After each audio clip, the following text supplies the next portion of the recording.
Administração financeira, aula O básico do fluxo de caixa descontado. Parte 6, comentários finais.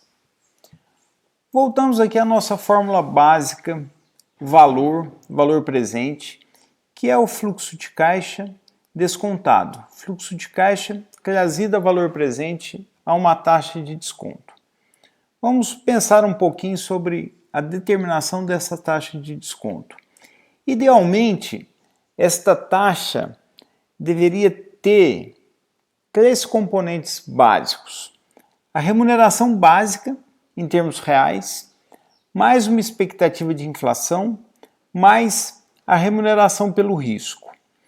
Vejam que estes dois elementos, os primeiros, a remuneração básica e a expectativa de inflação, determinam ou geram forte influência tanto no fluxo de caixa, ou seja, a expectativa de inflação e os juros básicos das economias têm forte influência no fluxo de caixa das empresas e têm influência direta na taxa de desconto.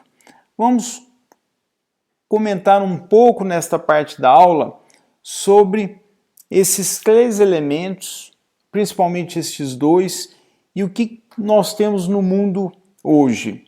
Para começar a pensar nestes dois primeiros elementos, é muito útil olharmos uma NTN-B para entendermos esses dois primeiros componentes.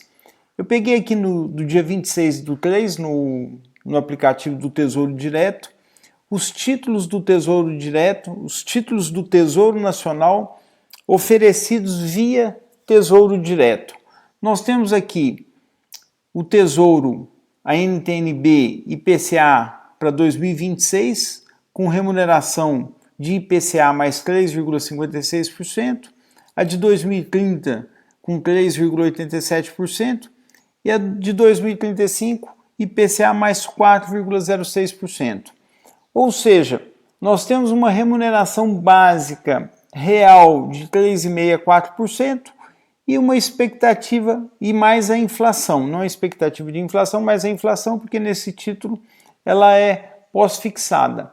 Então o investidor ele já parte por essa primeira oportunidade que ele tem. Aplicando, se ele ficar no Brasil, aplicando no título considerado sem risco, de risco mínimo dentro do Brasil, ele tem aqui a remuneração básica dado nas NTN-Bs disponíveis para compra nesse momento.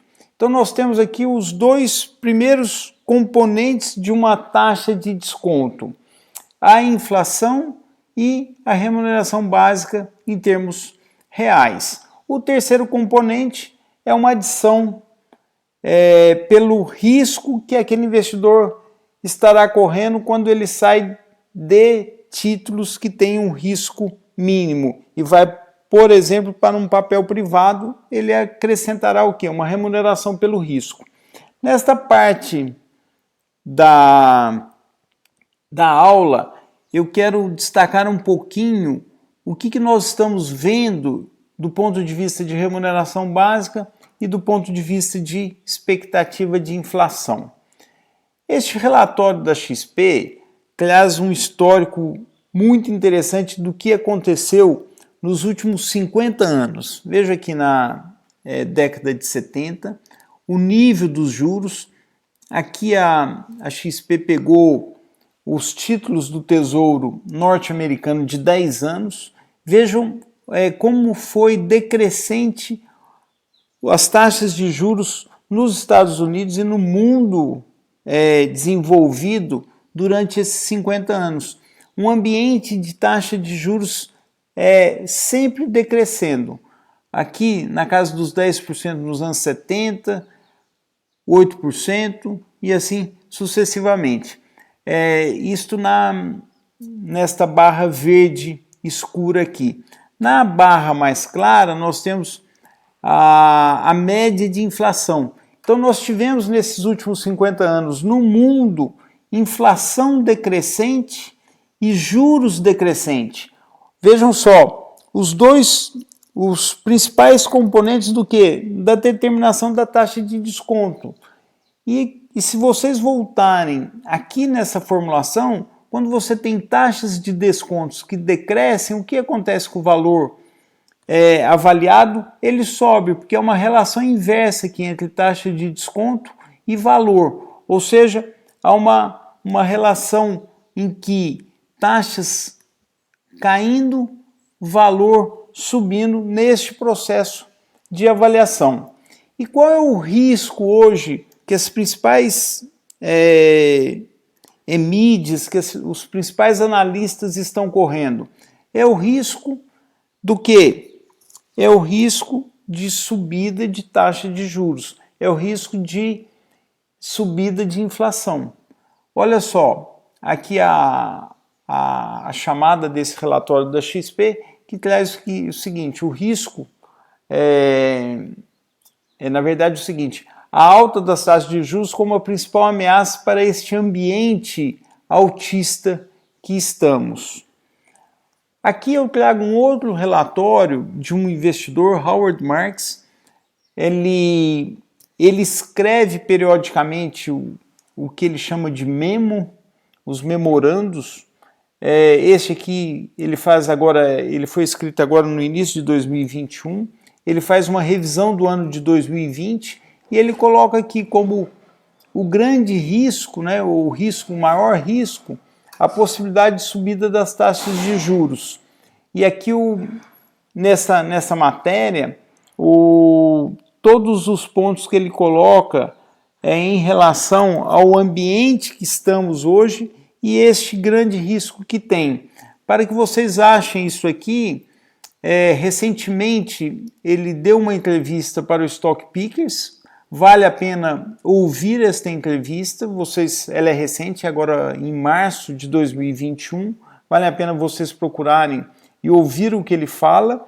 E você consegue baixar este memo para ler integralmente, tanto no Twitter dele como no Twitter da Oaktree, que é a grande gestora de recursos, que ele é fundador e é também o principal executivo. No Twitter de um e de outro vocês conseguem baixar esse memo. E vale a pena acompanhar não apenas este memo deste Howard Marks. Ele é um grande investidor, ele é um grande gestor de recursos e ele é, sem dúvida nenhuma, um intelectual que reflete, que faz grandes reflexões sobre esses assuntos. Aqui eu trago também matérias da Economist e do Financial Times, colocando a mesma preocupação. Então esse aqui na Economist, veja só, o medo de um retorno da inflação. Se vocês olharem aquele gráfico que a XP trouxe naquele relatório, inflação decrescente e juros decrescentes, e daqui para frente, o que teremos? E aqui a mesma coisa no Financial Times, o mesmo ponto sendo colocado, que talvez a necessidade de subida de taxa de juros pelos quem tomam conta da política econômica, né? E aqui a questão da inflação também. Vale a pena também baixar essa matéria e refletir um pouco sobre isso. E aí a grande questão que nós temos é o que vai acontecer. Então aqui mais uma matéria da Economist chamando atenção com o que está acontecendo nos Estados Unidos, a preocupação em superaquecer a economia e com isso a inflação, e em consequência, se tiver uma subida de inflação, vem um aumento de taxa de juros. E a grande questão que fica após 50 anos de inflação em queda, juros em queda, o que vem por aí? O que vai acontecer?